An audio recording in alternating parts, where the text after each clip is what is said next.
I'm 27 years old and will inherit $70 million at the age of 32, the source of my current problems. Despite my wealth, I worked as an accountant in Melbourne. I was brought up to respect everyone, regardless of their education. Orphaned at 21, I inherited the family fortune after a tragic plane crash. But I never flaunted my wealth. One night, I met Candace by chance, which led to an unfortunate affair. After a night of crying, Candace and I stumbled upon a surprising revelation. We really liked each other. It was an ironic twist of fate that led to this realization, as Candace had been comforting a friend who had just discovered her boyfriend's infidelity. In the month that followed, our relationship progressed through a series of casual dates until we reached a point where exclusivity felt like the natural next step. During these early stages, Candace seemed unperturbed by my financial status. She was carving out a successful career for herself at one of the city's top marketing firms, earning a respectable salary. Looking back, I had the impression that our marriage was thriving.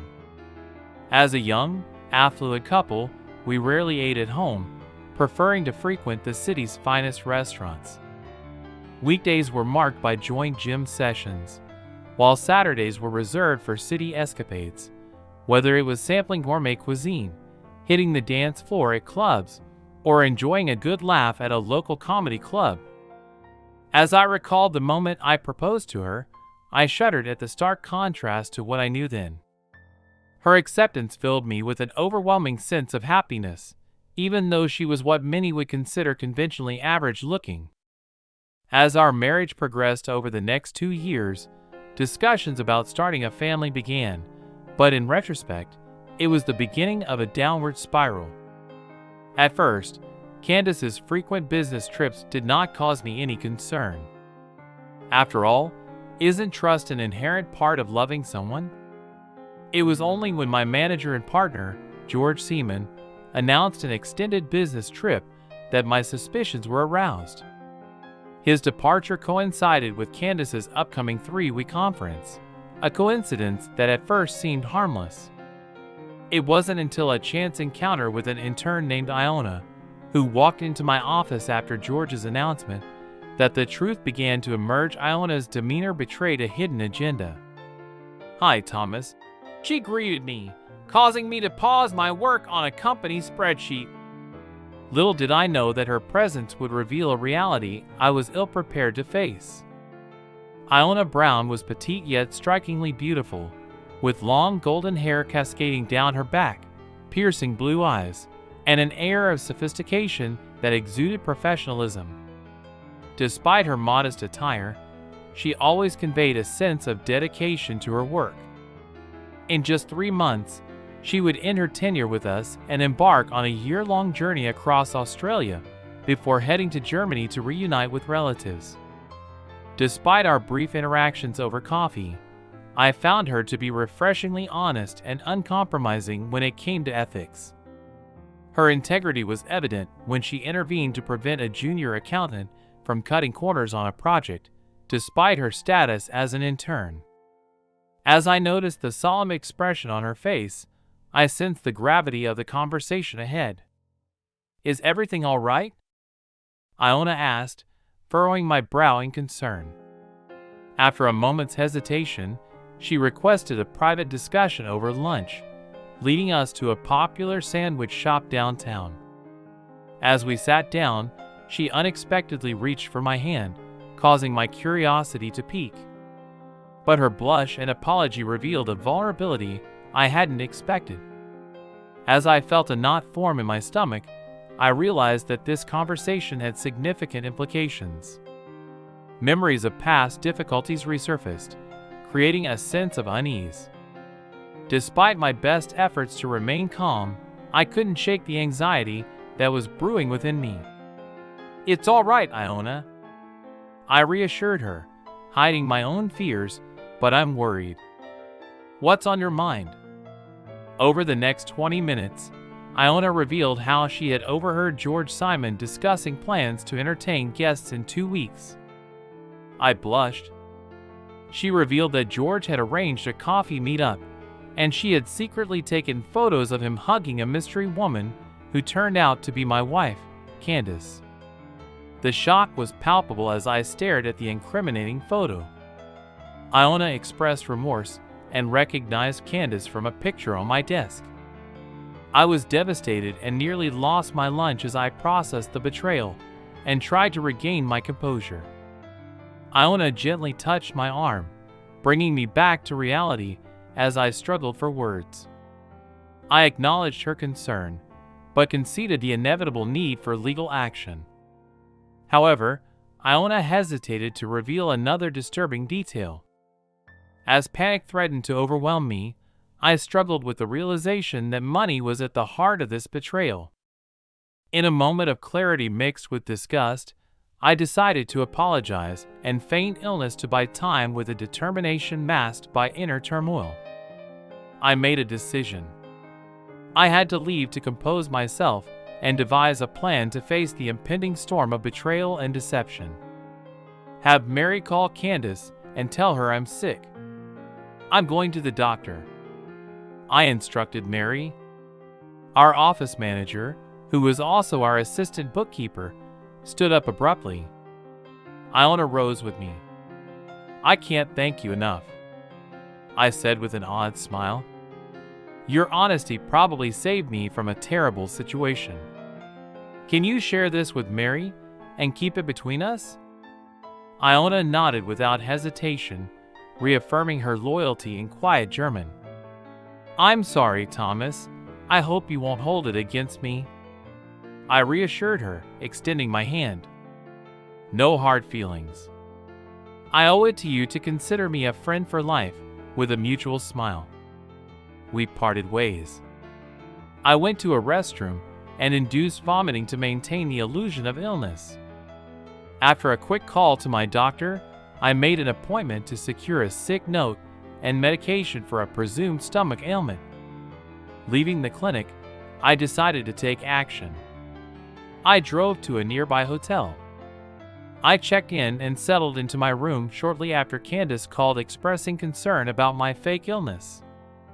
As usual, I assured her that I was fine, but asked that clothes and toiletries be brought to me because I felt I needed to rest. Surprised by her genuine concern, I couldn't help but feel conflicted about her faithfulness in light of recent revelations. I'll feel better in a few days, I assured Candace, feigning a cough. We talked briefly, but I couldn't shake the image of Candace and George in my mind, courtesy of Iona's revelation. As we ended the call, the doubts lingered, prompting me to take action. With laptop and satchel in hand, I searched online for private investigators. After contacting several agencies, I made an appointment with one for the next morning and scheduled a consultation with a competing firm, Bradman, Torrance & Clark. Unable to sleep, I tossed and turned, plagued by uncertainty.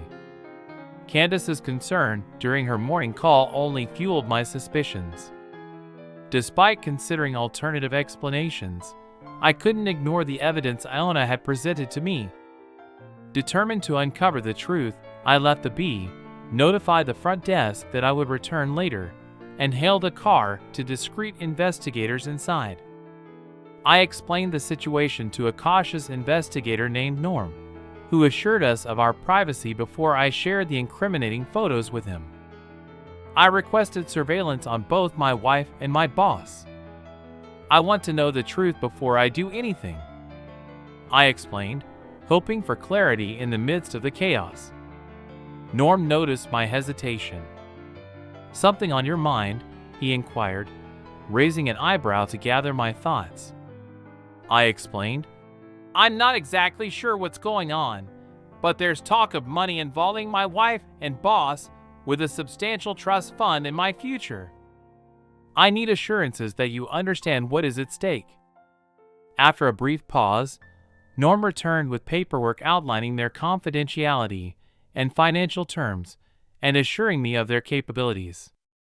He assured me that we'll take care of everything you need, and I signed the forms, sealing our agreement with a handshake. Norm assured me that the monitoring would begin by the end of the day and that all expenses would be covered. I left for my meeting with Ramwick Johnston, our longtime family attorney.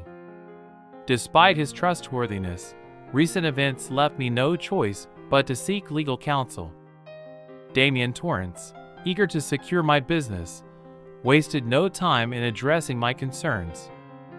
Upon my arrival, I explained my suspicions of collusion between my wife, boss, and attorney, and expressed my need for a defense with a sense of urgency. I braced myself for the tumult ahead, determined to navigate the impending storm of betrayal and protect my interests. Lawyers are often portrayed as cold and indifferent, focused solely on the bottom line. Damon Torrance embodied this stereotype, dressed in an expensive suit and occupying an imposing office overlooking Melbourne. After recounting my situation, Damon turned to face the cityscape and absorbed my narrative.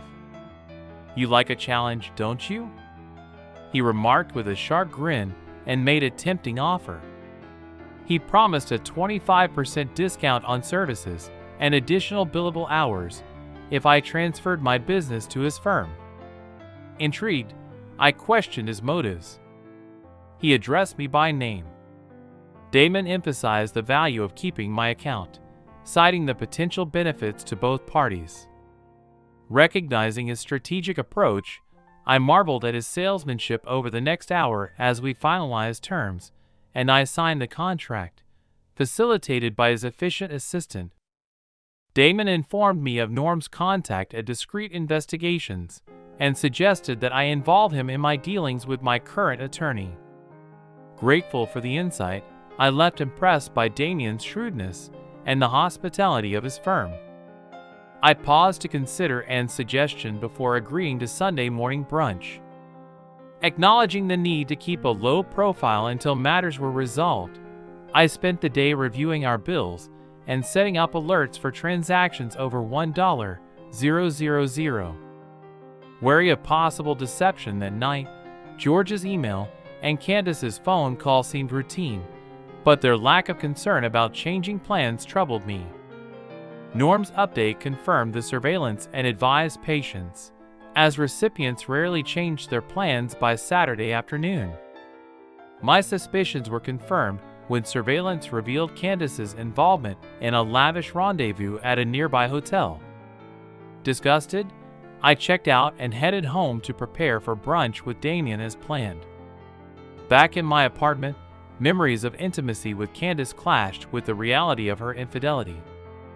Overwhelmed, I purged my emotions and vowed never to be in such a tainted environment again. An hour later, I arrived at Damon's penthouse in downtown Melbourne via Uber. I was greeted by his wife Mel and daughter Colleen, who entertained me for the next hour.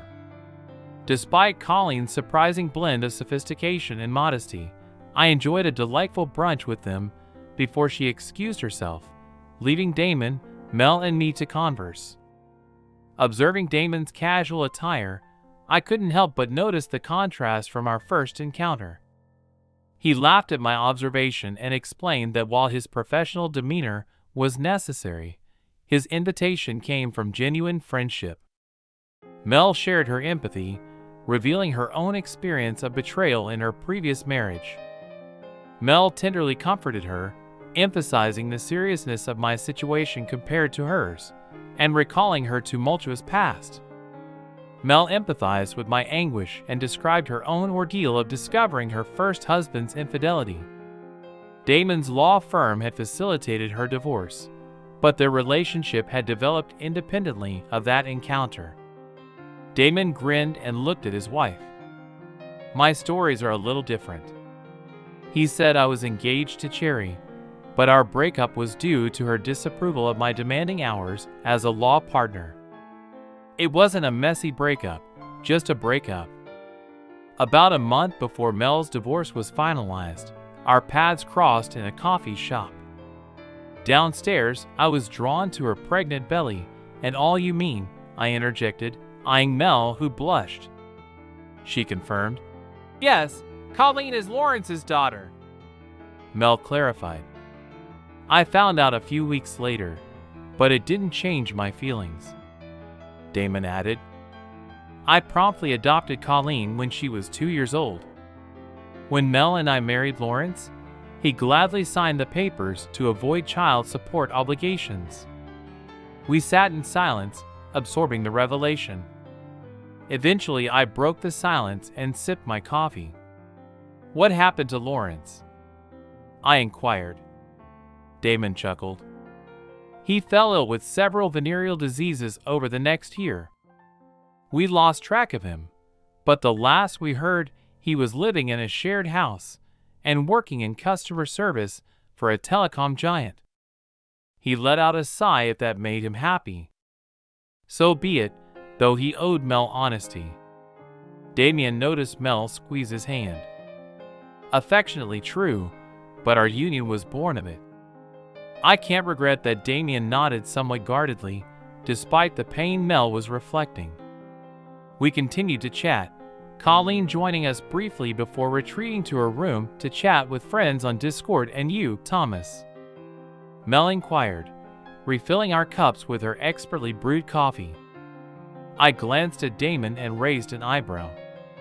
You're not under scrutiny, he assured me, just friends offering support to someone in need. It was the first real smile I'd managed since my ordeal began.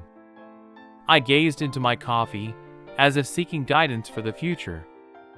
No, I began to realize that Damien must have shared my financial outlook. Mel shook her head and smiled. No, he just mentioned that you were going through a rough patch and hinted at your wife's infidelity, she revealed. Damon's expression prompted me to tell my story. Well, I started to take a deep breath. Candace and I had been married for a while. We were considering starting a family soon, but then a co-worker revealed that my wife was having an affair with my boss. He used to be my lawyer. Damon nodded, acknowledging the revelation. It appears that this has been going on for some time, since they have been attending these conferences for years, he commented. From what I've gathered from reports, videos, and photos, it seems to be consistent with your suspicions, he added. I blushed at the confirmation, so the first step is to address the situation at home.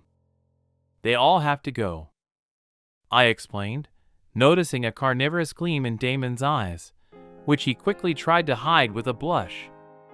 It's all right, ladies, I know you enjoy the challenge, I reassured him. He chuckled and I sighed, shifting my gaze from my coffee to the couple in front of me and then to the tranquil view of Melbourne from the balcony. The weekend calm enveloped the city and gave me a sense of serenity. I'll start by getting a full report from Norm. I've proposed and Damon has agreed. Then I'll enforce the terms of the marriage contract with Candace and take legal action against everyone involved, I continued. Damon chuckled, but Mel's expression became serious. Thomas, she interjected, leaning forward. While it's necessary to address these matters, what about you personally? Your wealth seems to be at the root of this betrayal. Your situation seems worse than my ex-husband's. You've been betrayed by everyone. I've been struggling with feelings of inadequacy for some time now, and considering what you've revealed, I imagine your ordeal will be even more difficult. She empathized, softening her gaze. It may not have hit you fully, but she acknowledged that it took me weeks to come to terms with it. You need help, support, and probably therapy, she advised frankly. I shrugged, acknowledging her insight, perhaps conceding as I returned my gaze to the cityscape. I'm serious, Thomas, she insisted. Damien and I want to stand by you, Hune, a force to be reckoned with in the workplace. I smiled, looking out at the city, but Hune is also very selective about our social circle. Your presence here this morning speaks volumes about how highly he holds you. I turned to them in surprise. The ladies blushed and shrugged. I don't make friends easily. He admitted that you're like me and that you're successful, smart, and no nonsense, he observed, glancing at his wife, after hearing your story, I thought about what Mel was going through. We decided that we could be a support for you." He explained that I was touched. I hadn't expected this softer side from him or such genuine concern from a lawyer. We spent the next few hours discussing my situation more openly. Mel emphasized the emotional toll, and as I left to check into another hotel across town, I felt even more emotionally overwhelmed. But for the first time, I felt I had support. I spoke briefly with Candace when she called later that evening. She spoke as if nothing had happened, but I had received Norm's report during that time. I matched the timing of her call with the incriminating video. Damon advised me to keep going to the office until he had all the necessary legal documents.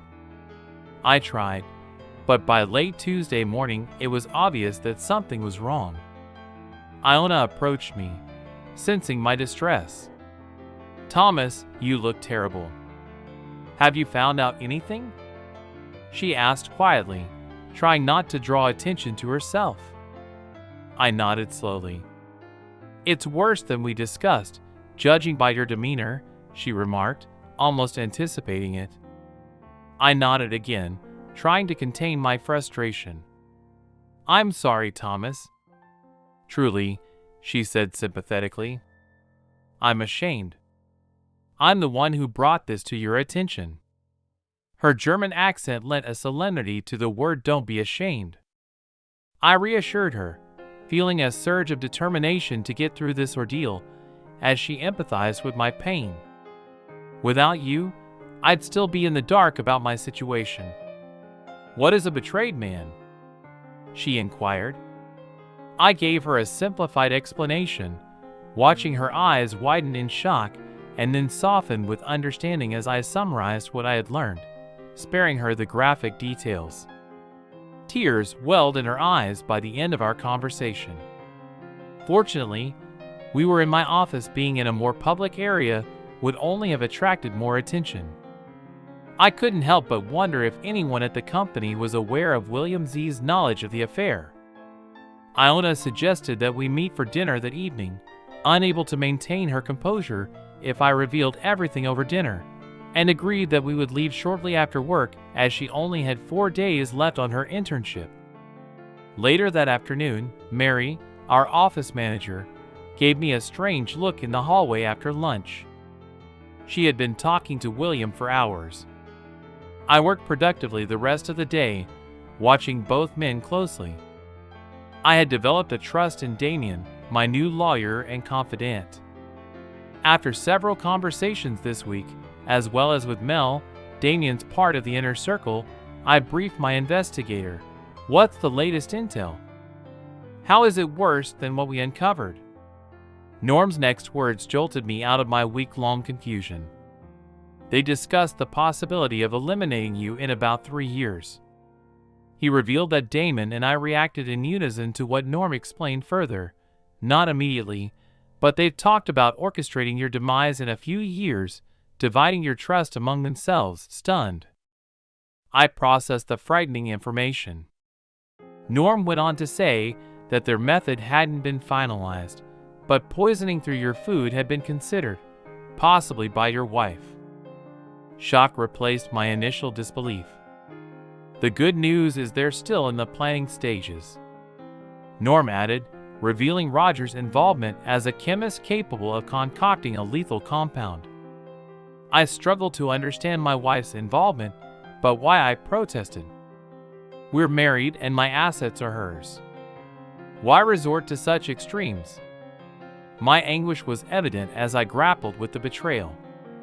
Norm shrugged and pointed out that people often make foolish decisions regarding money. He assured us that despite their sinister intentions, they hadn't taken any action. Nevertheless, his team remained vigilant and sought counseling to deal with the stress of the investigation. After discussing further details, Norm provided Damien and me with a USB drive containing additional evidence.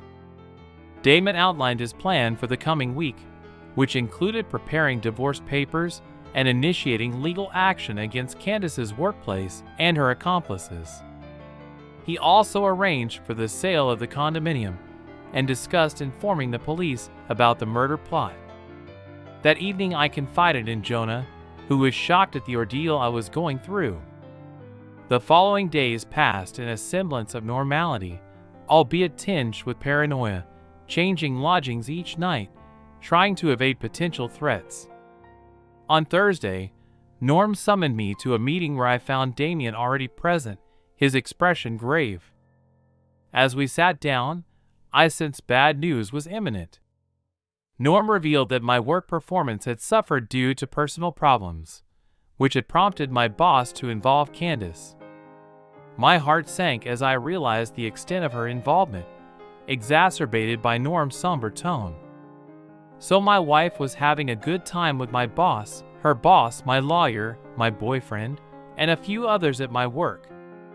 I summarized with a hint of contempt. Norm nodded sadly in agreement.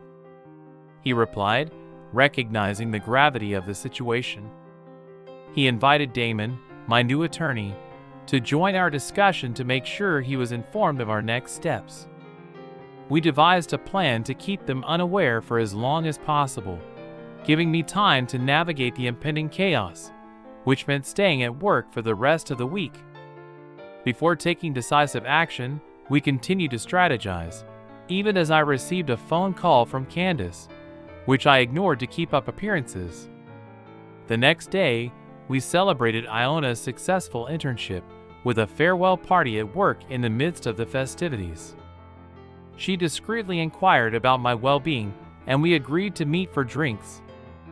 Later, as I focused on work and received encouraging smiles from colleagues as I completed tasks over drinks with Iona in the evening, I received a call from Mel suggesting a trip to see penguins near Phillip Island, emphasizing the need for nature and supportive friends during this challenging time.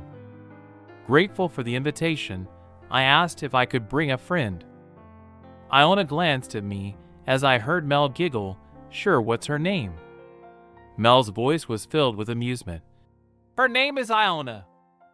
She's the one who brought me up to speed," I explained. After arranging a time and place to meet, I hung up. Iona looked at me. "Strange, you just asked me out indirectly by calling another woman," she teased, seeing the panic on my face. Iona laughed and calmed me down. "Relax, Thomas," she said, patting my arm. "I understand that you need friends right now. So where are we going? And did I hear something about penguins?"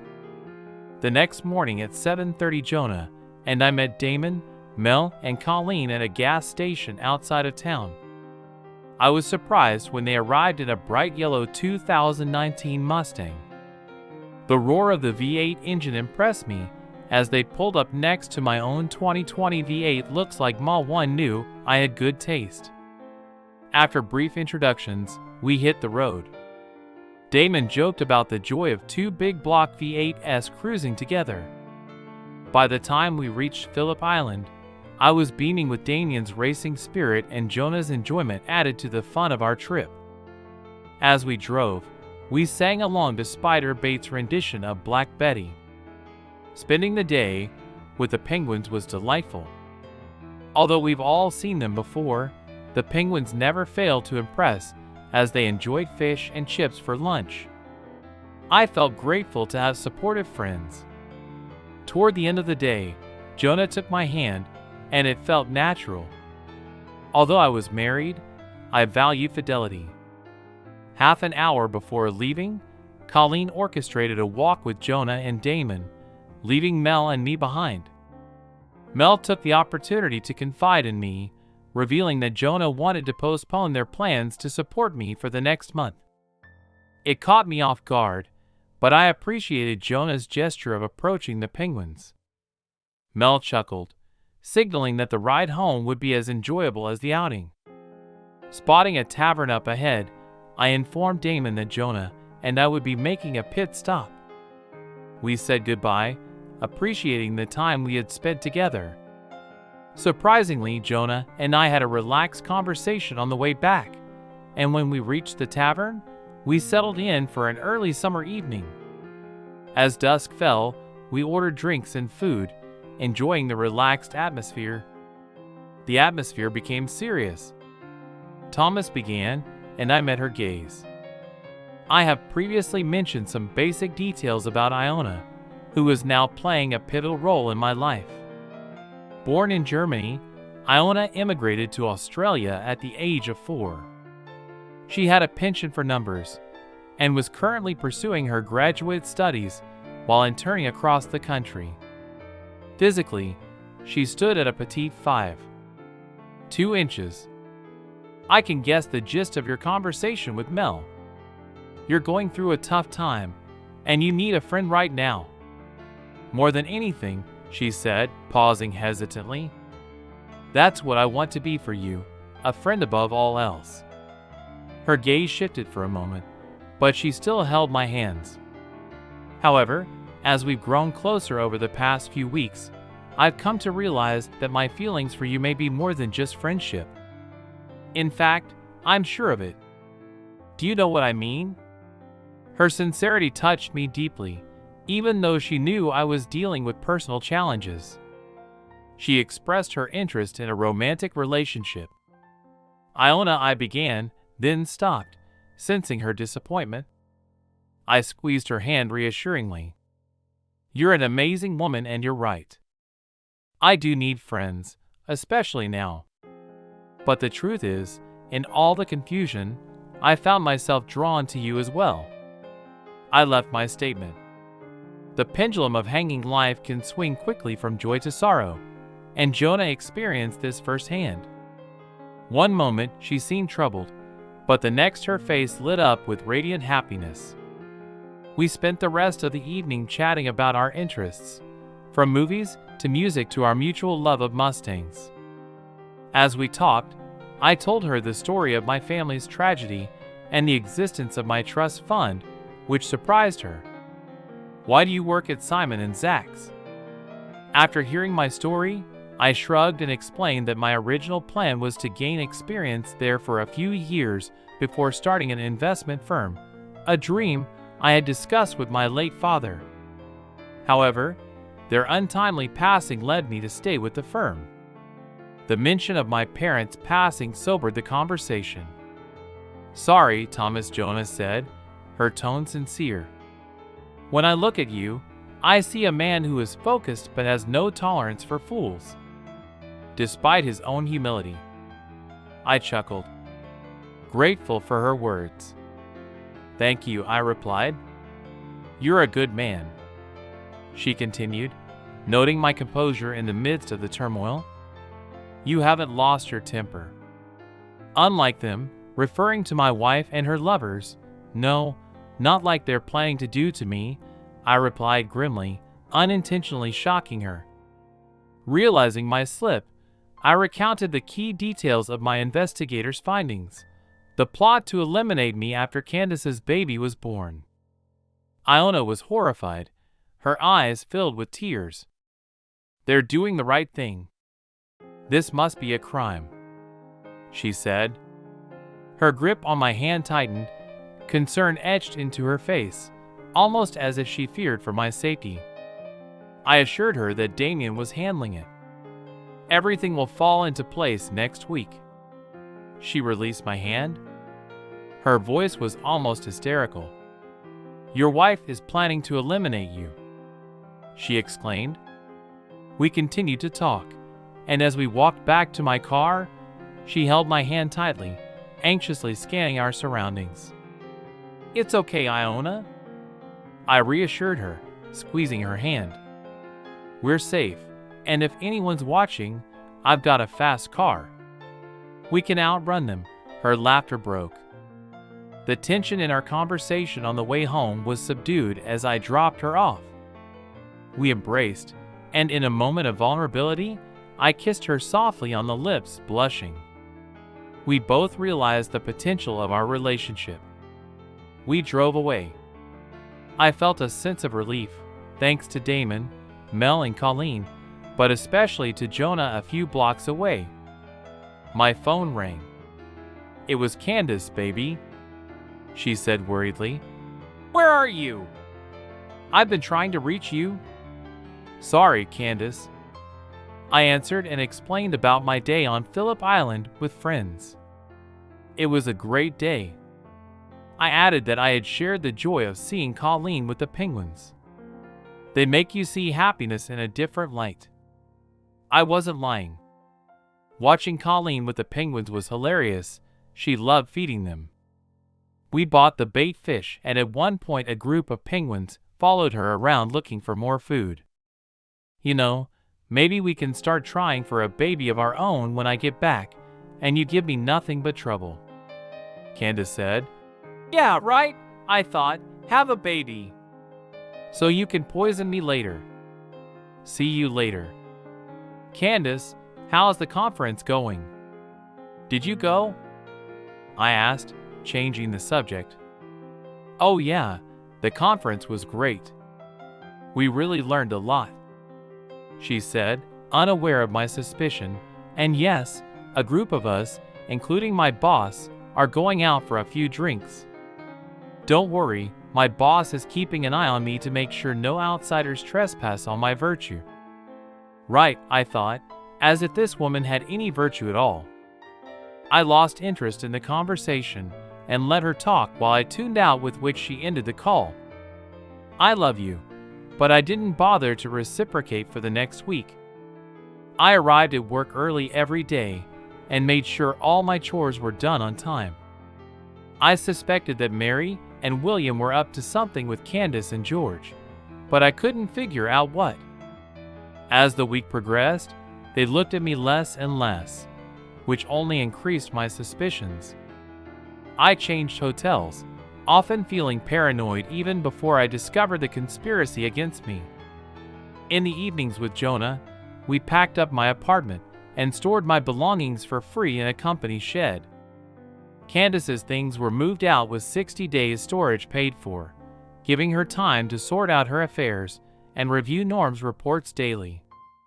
One night, I accidentally showed Jonah some pictures from the report, causing her to rush to the bathroom and throw up. When she returned, she was furious, expressing her anger at my soon-to-be ex-wife's behavior. Monday morning came and marked game day. The cheaters were expected back early.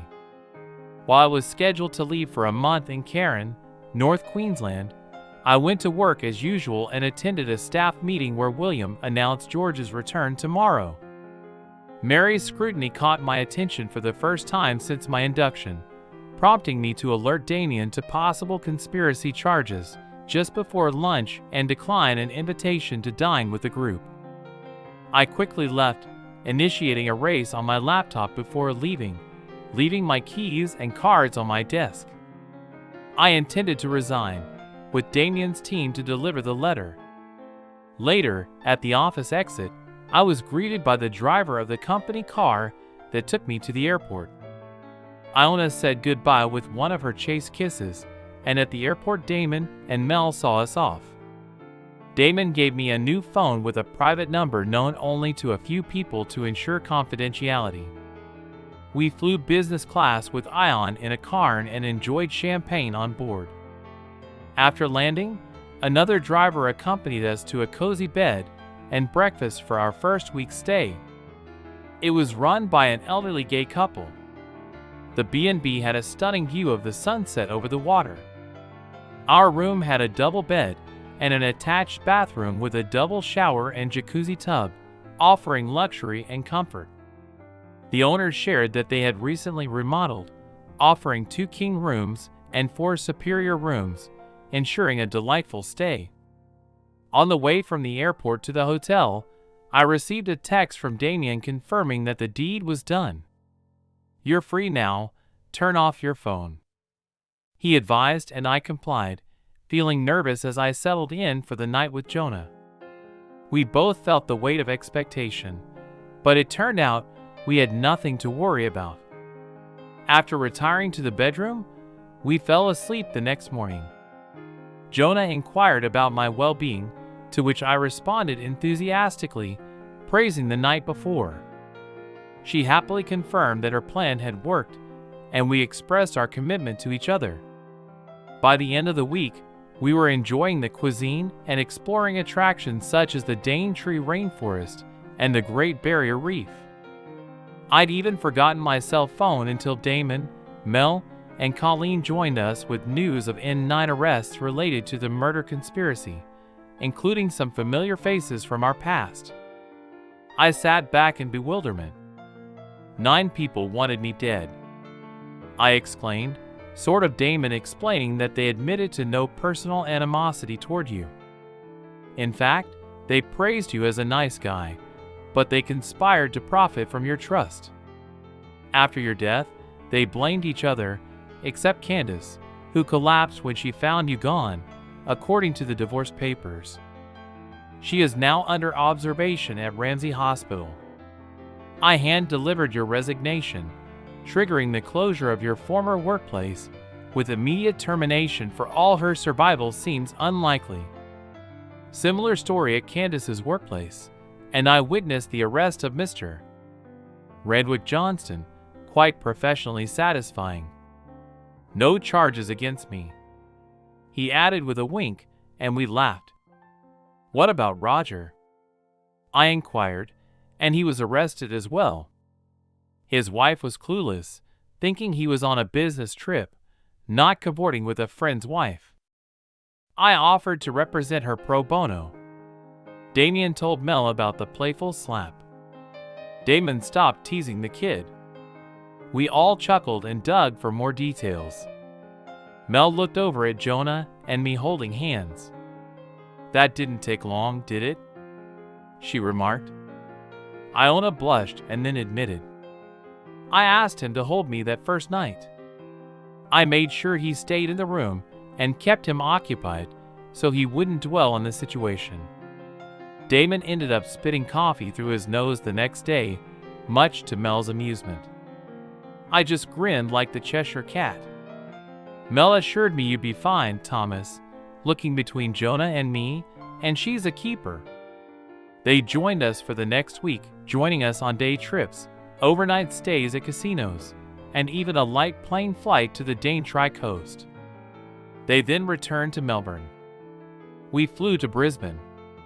There Iona introduced me to her parents as her boyfriend, and I gladly played the role.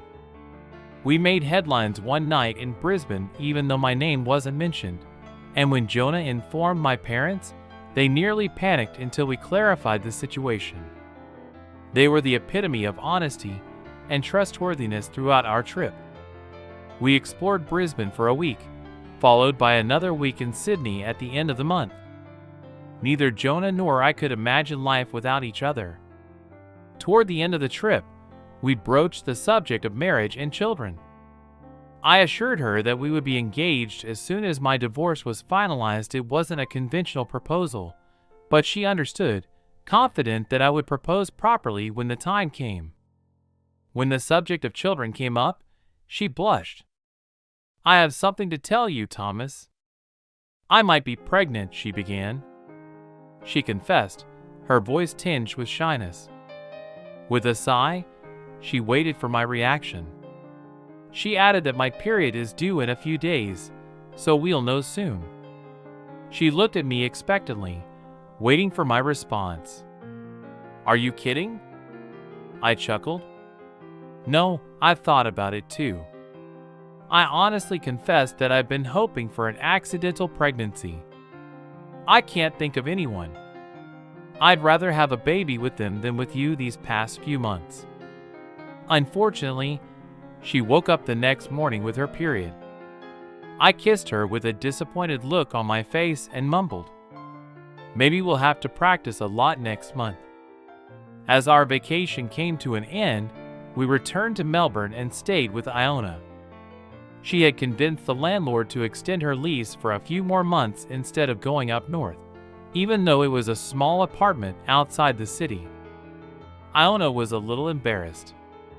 After our month-long stays in bed and breakfasts across the country, I playfully teased her with questions about every little detail in the apartment until she giggled uncontrollably. The next day, we went to Damon's office to look for new places to live. During lunch, Mel surprised us with coffee. "What brings you here, Mel?" Iona inquired, puzzled by her unexpected visit. "I heard you were here, so I thought I'd come by and see how you were doing and bring you some coffee," AL explained with a sip of her own coffee. Sensing something was amiss, Iona asked, "Is everything all right?" Mel shrugged her shoulders, betraying her concern. "It's not going so well, Mel." "I'm not pregnant yet," Iona said, her disappointment evident moments later when Mel accidentally spilled coffee on the conference room table, causing me to laugh. "Excuse me." I chuckled and explained to Mel that Jonah and I had been trying for a baby for the past month. "We just decided to see what happened." "That's fast." Mel noticed a hint of concern in her tone. We nodded in agreement. Perhaps Iona's gaze was affectionate as she looked at me. Mel watched us for a moment before changing the subject and asking about our presence at the office. Upon learning that we were house hunting, Mel readily agreed to help and spent the next few hours helping us identify our preferences and needs. Considering the possibility of accommodating a baby, Damon stopped by briefly and flashed a smile as he overheard the conversation between the two women in the kitchen.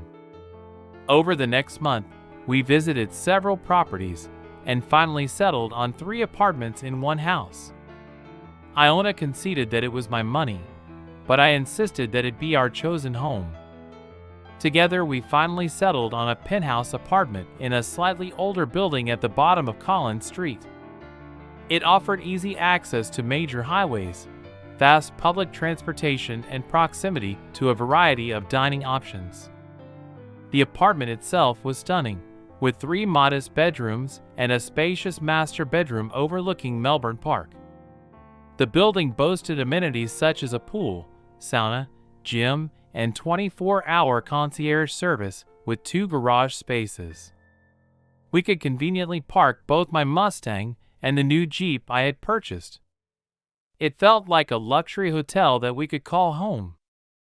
With Mel's help, we furnished the apartment and transformed it in an afternoon within a month. It was a timely move since Jonah's period didn't arrive that month, now almost 9 months later. Jonah is 6 months old, and we have our baby boy. Our apartment is now adorned with soft baby proofing on every surface, and we have fully embraced our new life as parents. We've turned one room into a nursery, another into a guest room, and a third into a home office.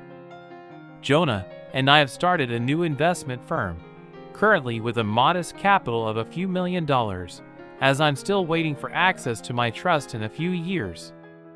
Iona, who excels at numbers, has a 10% stake in the venture, although she initially declined any ownership. I convinced Mel to be transparent, which led to our only disagreement. I now hold a 70% stake, an investor holds 15%, and Damon and Mel hold the remaining 5%, cementing our close friendship.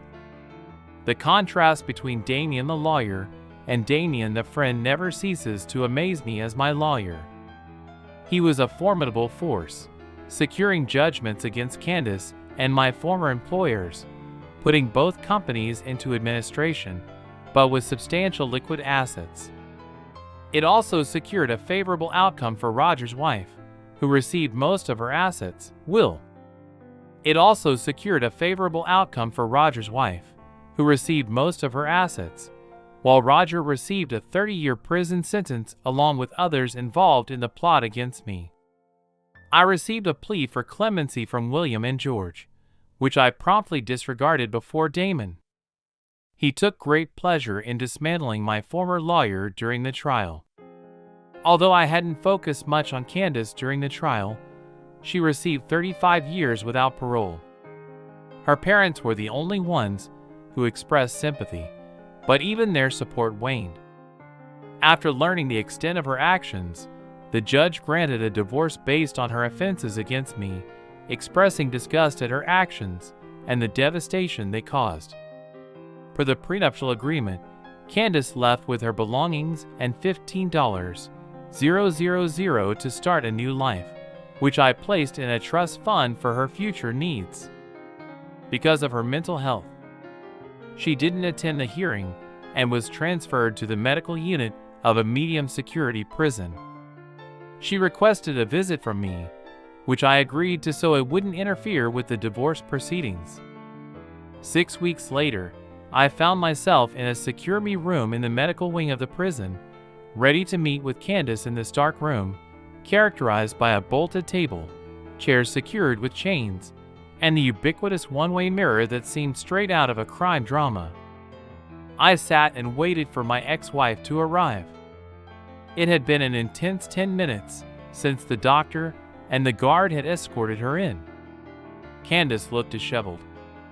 Her usually neat brown hair was disheveled, indicating a turbulent state of mind. Her eyes darted around, searching for something, perhaps for reassurance or escape. But when her gaze landed on me, a strange calm settled over her like a storm, finding peace in her eyes. But there was one more striking detail. Candace was visibly pregnant, her belly protruding. Despite her disheveled appearance, she wore a faint smile, almost a mask of serenity. "I'm almost a week late, Thomas," she confessed quietly, her hand instinctively resting on her swollen stomach. Concern washed over me, but before I could express it, the doctor signaled for calm, and I assured Candace that everything would be fine, urging her to be patient as the birth approached. Then came her confession, filled with regret and sorrow. She spoke of never harboring ill intentions toward me, insisting that coercion and manipulation by others had led her astray. The weight of her words hung heavily in the air as she revealed the pressure to act at what they considered the opportune time after birth. It was a revelation that pierced the thick tension in the room, revealing the complexity of her situation and the turmoil within her. Despite our estrangement, she clung to a glimmer of hope for redemption, clinging to the belief that our impending child could serve as a beacon of renewal. Her plea for forgiveness echoed softly, a fragile thread connecting us across the abyss of past grievances. Caught in the emotional whirlwind of her confession, I struggled to find words, my thoughts swirling with a mix of empathy, skepticism, and unresolved pain. "Our baby will bring us back together. Once the baby is born, I'll be released and we can start a new family. I promise to protect you from them," Candace pleaded, her words tumbling out in a disjointed stream. "You are my first priority, Thomas. The others were just distractions, more interested in each other than in me. They used me for money. It's just us and our baby." Now, for the next 15 minutes, she continued to express her desire for reconciliation and a future together, interspersed with moments of clarity and remorse. Tears streamed down her face as she acknowledged her mistakes and confessed her guilt. "I betrayed everyone. I was greedy and unfaithful. I even planned to harm you. I'm nothing but a wretched, despicable woman who deserves to be punished." Increasingly agitated, she bared her feelings and urged me to inflict pain on her as a form of retribution. "I still love you, Thomas," despite all her lamentations. She stripped off her prison clothes in a desperate plea for absolution in a moment of vulnerability, revealing the agony of knowing the baby wasn't mine and the regret of her past actions. Feeling less powerful, I stayed by her side as she struggled with her demons. "It should be yours," she repeated, her voice echoing with grief as the doctor intervened to guide her to stability. Candace reluctantly withdrew, bidding me a bittersweet farewell. "Live well, Thomas," she whispered, a poignant reminder of our shared past and uncertain future, and with that she departed, leaving behind a trail of remorse and unspoken longing. A week later, the phone rang and it was Candace's doctor on the line. He expressed his gratitude for my visit and informed me that Candace had given birth to a healthy baby girl. The doctor mentioned that DNA testing was underway to identify the father, and Candace, showing remarkable foresight, suggested that the baby be given up for adoption to ensure that she would grow up in a loving environment rather than face the uncertainties of the foster care system. That evening, still reeling from my encounter with Candace, I found comfort as Jonah gently placed my head on her belly, where I felt the gentle kicks of our unborn son. It was a poignant moment, juxtaposing the newfound hope of impending fatherhood with the complexity of Candace's situation. 2 months later, our family expanded with the arrival of John Thomas, bringing both joy and a sense of responsibility. In a moment of compassion, I approached Damon and asked if there was a possibility of adopting Candace's daughter. After careful consideration, little Macy, Candace's child with Randy, became part of our family. Damien, ever the tenacious lawyer, secured a modest child support payment for Macy's future education, ensuring that she had some financial security. Jonah embraced Macy with unwavering love, treating her no differently than our own children. We firmly believe that children should not suffer for the mistakes of their parents. Our family continued to grow with our marriage a year later, followed by the addition of a baby sister during our honeymoon and then a baby brother. As Macy reached adulthood, we felt it was time to reveal the truth about her or our history with her birth parents. It was a tumultuous week filled with mixed emotions, but with Aunt Mel's guidance, Macy found solace in the unwavering love of our family. A meeting with Randy took a dark turn, resulting in his injury and subsequent isolation. Our meeting with Candace, however, revealed a different side. Despite her frailty, she was moved to tears when she saw Macy standing before her, resulting in a heartfelt moment of reconciliation and repentance. In the visitors' lounge, Macy, showing her polite nature, approached Candace, offered her assistance, and escorted her to the table. She stepped back. Jonah and I watched as Macy introduced herself and revealed that she knew Candace was her birth mother. Candace burst into tears again, even though we had warned the guards about the emotional reunion. After Candace underwent a thorough search, we were allowed a brief moment of hugging. Witnessing the heartfelt interaction between my adopted daughter and my ex-wife, I couldn't help but be moved. Jonah, wiping away a tear, jokingly attributed it to pollen. My wife then led me to Candace, and we spent the next hour talking. Candace expressed her gratitude for my adoption of Macy and revealed that she had no knowledge of her daughter's life after she had been relinquished. The act of adopting Macy seemed to have a positive effect on Candace, as evidenced by her improved behavior. According to doctors, she still had some time left on her sentence. The prison reported a significant improvement in Candace's behavior since the meeting. Macy, at the encouragement of her mother and Aunt Mel, visited Candace on special occasions, fostering a connection despite their distant relationship. Although I had begun to forgive Candace, it was clear to both of us that our relationship would never move beyond civility. To Jonah and me, Candace remained the woman who had once dared to challenge me. She continued to guard me protectively, remaining wary of any potential threats and showing her loyalty in subtle ways, such as scolding in German when she sensed someone was getting too close to me,